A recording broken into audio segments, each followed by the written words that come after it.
খিস্তি করছে, ওরা হিসাব আছে যে মালটা কোথায় যাবে। হ্যাঁ কেটে দিচ্ছি। এটা হচ্ছে আমাদের কৈতন কোম্পানির সুগার মিল।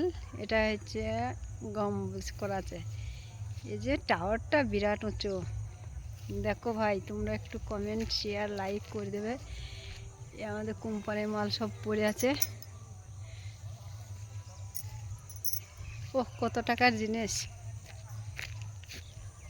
সব মাটি। মানুষ ওষুধ খেতে পেয়েছে না, আর ওষুধ সব পড়ে আছে।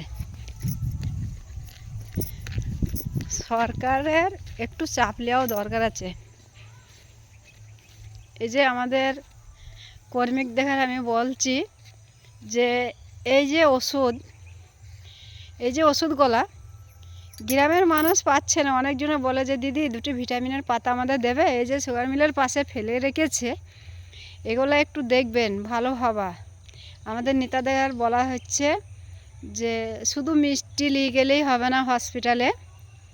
যাই দেবগ্রামে হসপিটালে ম্যাম যে মিষ্টিটা নিয়ে গিয়েছিলেন আমাদের সভাপতি শেফালি ম্যাম, তা একটু প্রত্যেকটা হসপিটাল বা পোলিও সেন্টারে সব জায়গাতেই খোঁজটা নেবেন।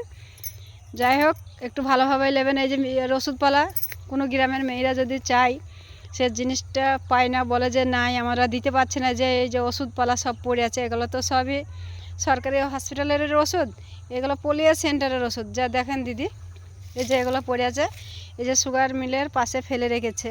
প্রত্যেকটা জায়গাতে আপনারা সব জায়গাতে সব নেতা তাদের আমাদের বলা হচ্ছে ম্যামরা। ওরে বাবারে সাপের ভিতরে, ওরে বাবারে পালাই।